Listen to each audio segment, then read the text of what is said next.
My name is Steve Vickers. I'm tax partner at Hart Shaw, and today I'm going to be talking about the importance of making a will and the inheritance tax implications of doing that.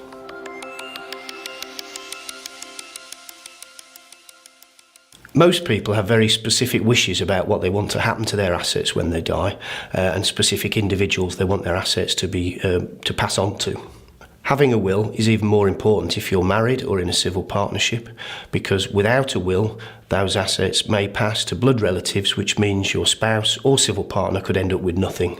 If nothing else, having a properly drafted will with clear, unambiguous instructions about where your assets should end up would mean less stress for your family in very difficult times after your passing.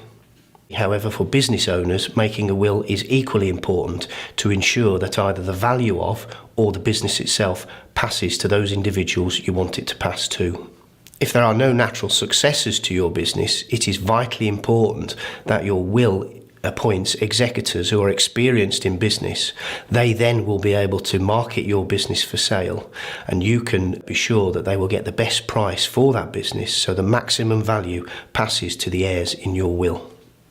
Equally, if you're a company shareholder, your company's constitution may dictate that your shares have to be sold to the remaining shareholders after you've passed away.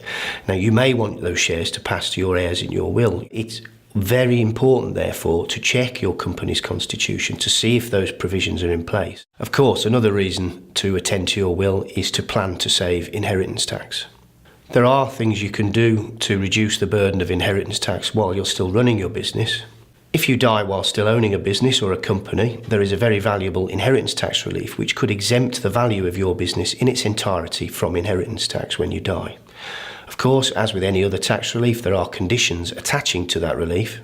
It is therefore important that whilst still running the business, you seek advice to ensure that those conditions are fulfilled and the relief will actually be available in your estate after you've passed away.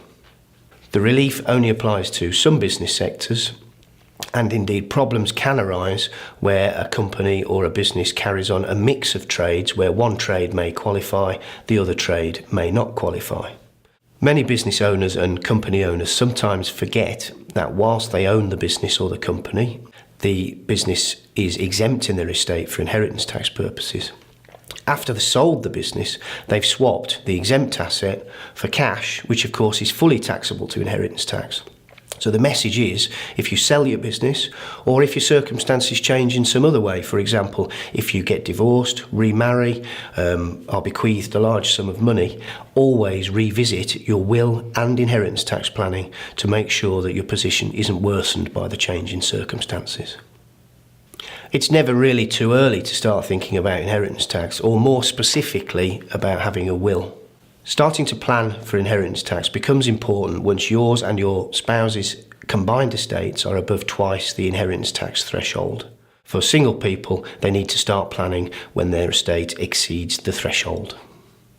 At Hart Shaw, the way we approach inheritance tax planning is to discuss an individual's income needs and lifestyle, and then examine their capital assets to see whether there's any scope for moving assets around the family in order to save some inheritance tax on their death. Sometimes the planning can be very simple and just involve gifting assets or equalising asset ownership between spouses. Other times the planning may become more involved, and trusts are a very useful tool for inheritance tax planning. I like to sit down with clients, discuss their wishes and their circumstances so that we can come up with an inheritance tax plan that suits them. If anyone wants to find out more about inheritance tax, we have a fact sheet on our website. We also have a fact sheet covering trusts, and either of those can be downloaded, or people can give me a call.